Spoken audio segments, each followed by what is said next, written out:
And it's great to welcome you onto this chat between OneAdvanced and Technological University Dublin.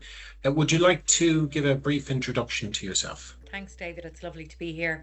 I'm Ann Masterson, as you say. My role is described as the head of HRM Discipline within TU Dublin, so across the three campuses, which is City Campus, Tala, and Blanchardstown. So my role is strictly as an academic, but as I describe myself, I'm most definitely focused on the practitioner side and making what we do within academia practical in the business world and adding value throughout the business world. Very good. And it's particularly on that topic that we gathered to have a chat. So, Anne, in your own words, what does meaningful engagement between a university and industry actually look like? Yeah, I would say there's probably three characteristics. And the first is to move both partners, so the academic and the industry, from a more transactional basis to a strategic, more mutually beneficial long-term relationship. So that'd be the first characteristic, is that it has to be treated as a long-term strategic relationship. It also needs to be the two-way exchange. So from industry, we would get insights from you on keeping our curriculum up to date, maybe providing student placements or even research questions. Whereas we then on the exchange side would provide industry with talent, maybe applied research or skills development. And the third characteristic I would always say is the focus on shared outcomes. So these tend to be around student employability, innovation and problem solving for companies, and policy and practice improvement to support that engagement that is really, really important for both sides of the partnership. And just to declare vested interest and also no opinion. So OneAdvanced is very proud to be a partner of Technological University Dublin. And I'd completely advocate your stance on transactional, in that number one, it sometimes takes a while to move away from a transactional relationship with the university. But number two, and I'm going to use an awful phrase, in that for industry and business, universities and educational organizations, it's a gold mine of knowledge and talent, and we'll go into some of those topics for a moment. But it's a case of what we've done with I'll start calling it TUD, just to Sure. put it in brackets. What we've done with TUD is we've been lucky enough to be involved in some guest lectures where we learn as much as the attendees. We've really benefited from placements. We've a marketing intern here at the moment who is working so fast on things. It's just a joy to behold. But also we've looked after some of the MBA cohorts in terms of being a sample organization.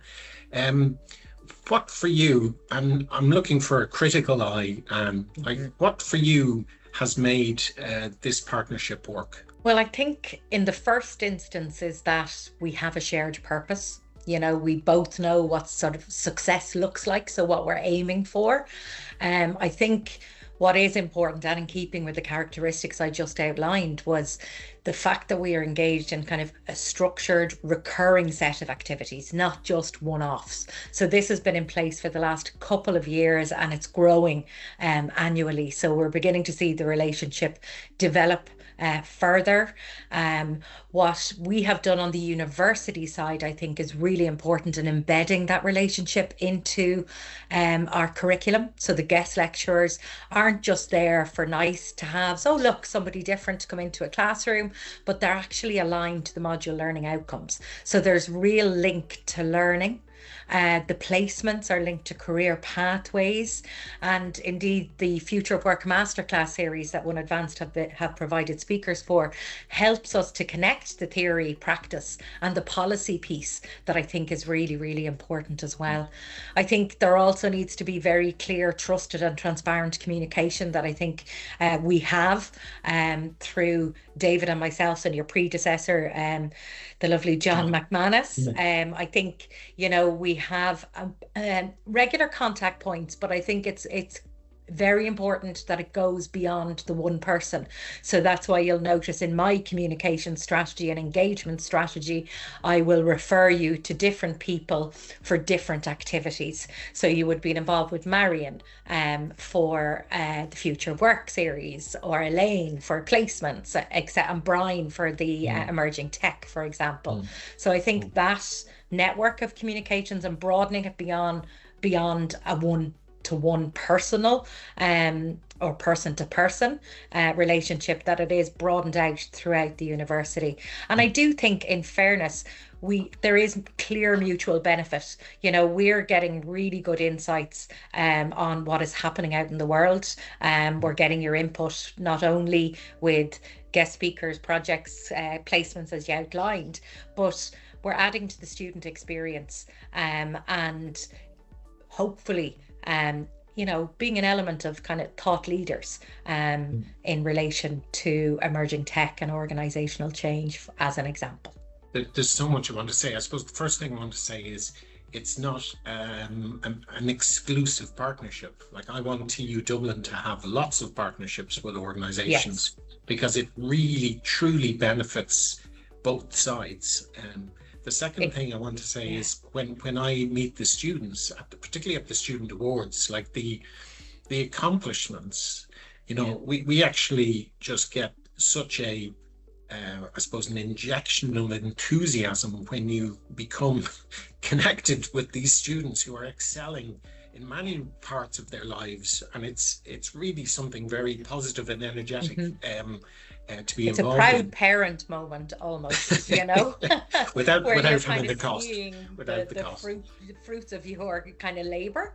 Exactly. But you're so proud of what these students are doing and what they're capable of. They continue to astound me. I'm over 25 years now within academia, and every year the level is increasing. It's amazing, and it's a testament to the way TU Dublin teach and develop their students with the applied focus. But you know, the students themselves take the opportunities that are available to them and really grasp it with both hands, and they're so thankful, I think, for their experience, you know. And there's many a tear shed on the final day of exams for many reasons, but when they're graduating in TU Dublin, that's also another great event to be part of. And just before I go into your work in terms of the National Skills Council, I do also want to, I suppose, impart some feedback. And like the partnership, and you know, a shout out rightly goes to John McManus for establishing it. The partnership evolves, so it's a partnership that where you see areas for improvement, you can improve it. Like, it's not something that's a rigid, you know, static thing. And I do think for businesses, that's something you can tap into, whereby, you know, I reached out to you guys a couple of months ago and I said, look, I need an intern, you know, what can you help me with? And then lo and behold, a couple of months later, we have a phenomenal intern here, knocking it out of the ballpark. Like, that's the kind of to and fro that, frankly, makes a partnership work. Yes. So I do want to kind of say that if there is an organization watching this who are kind of thinking, well, we tried that, it didn't work, or somebody else tried it, here you can have an honest conversation and say, here, this is what we're trying to achieve. How can we make this happen? And I just think the partnership very much reflects that.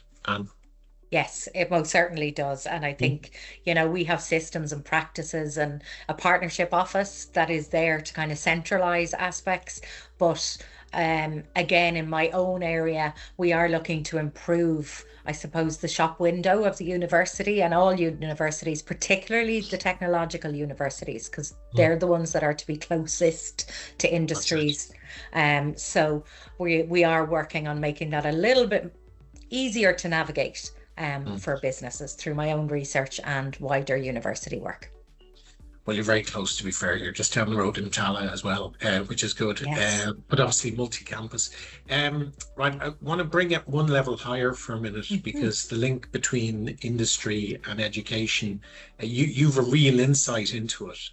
So through your work with the National Skills Council and the QQI expert group, you see the relationship between organizations and education from a national vantage point. So let's once again, with a critical eye, where is Irish industry getting this right, and where have we room for improvement? Yeah, there's a lot of great things happening. What tends to happen is they happen in silos, and really getting a consistent shop window, I would call it, in terms of accessibility, and in terms of the provision of centralized resources where businesses don't have to go and look everywhere for it. But I'd probably call out two particular kind of initiatives where we are getting it right. So there's sector skills bodies. So for example, Skills Connect, the regional skills fora. So the regional skills fora are a great initiative that are obviously regional throughout the country. Natasha Kinsella is our rep within Dublin and the region, and their job very simply is to connect industry with third level providers in the main. So it can be from further education to the highest level 10 qualification within a university. And their job is to kind of provide the brokerage between SMEs in the main. I'm a real advocate for reaching out to SMEs. We obviously have a huge variety of MNCs or multinational corporations, but it's the SMEs that really need our help. They're 99.8% of our business, and they're becoming more and more pertinent. So that would be one thing that I would certainly say is happening. We're seeing industry framing the skill needs from a future of work perspective, stronger alignment with higher education policies, encouraging industry engagement. As TU Dublin, we're mandated for closer industry engagement. So actually that mandate is really important. QQI are the second ones, and that's who I would say, they encourage and emphasize the importance of work-based learning and industry input into programs. So I recently actually chaired a QQI revalidation program in a completely different area for a different provider, and a huge part of that was showing that it is industry relevant, and that there were industry input into the design, and that industry were there reviewing the program to make sure that it is valid to the workplace. So that's really what's working. I'd just take 2 points away from what you've said. One is the natural focus on SMEs, which makes a lot of sense. And I know, having worked in a number of SMEs, people are so constrained with time, it's so frantic, it's busy, you're resource constrained. The university, I'll just say, tap into those resources, because you can actually avail of knowledge and resource to support your business. And also, I do see quite a lot of traffic online from TU Dublin with some of the multinational corporations as well. So I know that people who work and live in Ireland, albeit work for an MNC, are acutely aware of the need to keep the talent pool working through the education of their senior executives. I see MNCs qualifying from TU Dublin with executive level qualifications. So I think the point that I'm hearing from you is it is at multiple touch points between the size of organization, but also the type of support that they can get. So it's it's a rich resource pool when you combine the two areas. And I suppose that's the whole point of this short video, where we're trying to reflect the fact that this is easy to spin up. You mightn't get it right first time, but you can change it. And actually, it's in that multiple touch points of both organizations actually benefit from it. And that's the joy of it. I suppose that leads us to our kind of final topic, in that, how do you establish a partnership that isn't surface level?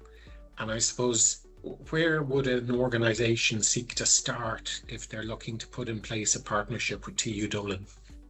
Yeah, I think what's really important is that we move beyond obviously the one-off pieces, that we need to create real value in joint problem solving, shared KPIs and embedded roles. So in industry advisors, as an example, or adjunct professors.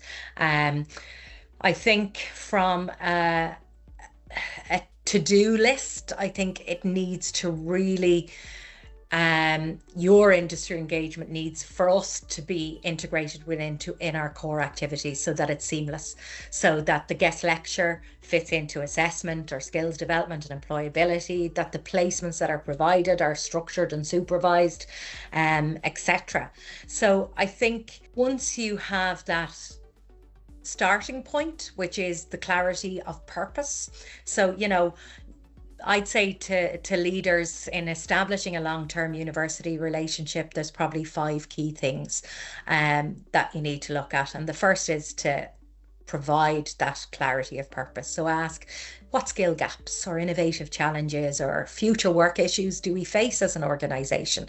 And maybe just identify 1 to 2 concrete problems that a university can help. So don't go and try and spread this thinly across a huge amount of areas, but maybe just really look inside and sort of say, okay, these are real concrete problems and I believe that a university can help me with it. Then you need to target the right partner.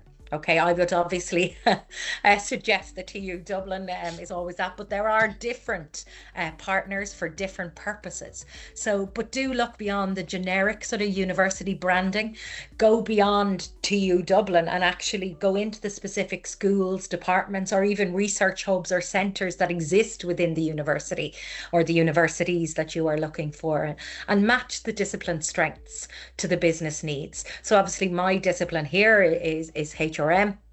And we would have, with OneAdvanced, be part of the larger school of management people and organisations, and it broadens it right the way across access to the whole TU Dublin network that you mentioned. I think it's always good to build a small, low-risk pilot in the first instance. So maybe, collaborate on one module, maybe a short-term placement. And this provides kind of a test on the trust and the communication and the impact that these small issues can have. Then I think the design for longevity comes in, not just the one-off. So look at it from maybe a 2 to 3 roadmap perspective. Look at what guest lectures you're going to provide, placements, maybe capstone projects, joint research, and really embed that university engagement from a business perspective into your HR practices or your R&D, or indeed your talent pipelines that you suggest. And then the important aspect to the last piece is to actually commit resources, and that's time, money, and people, largely. It's always good within the business to nominate a relationship lead. Always allocate the time, for briefings, feedback, and joint planning meetings that we're engaged with David on an ongoing basis, and also consider, which OneAdvanced have been very generous in, which is the provision of financial sponsorship or in-kind support or mentoring, etc., that TU Dublin are immensely grateful for. So they would be kind of the 5 key steps: clarify your purpose, target the right partner, low-risk pilot, plan for longevity, not the one-off, and commit resources and relationships to make it really work. Very good, very comprehensive. I'm thinking as I'm closing that, look, I am going to say the classic, it's a win-win. That's from my experience from multiple organizations partnering with educational organizations.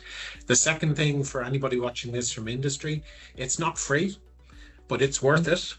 So you can take this up to your CFO or your CEO, and if you need any insight into how to get that business case signed off, I'm happy to help.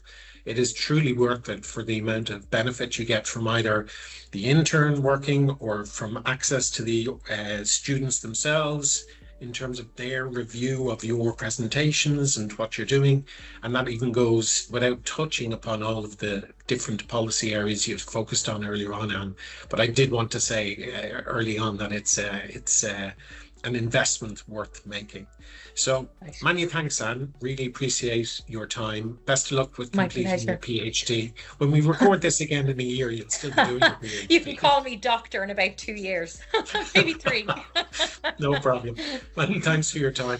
Cheers, Anne. Cheers. Thanks, David. Take care.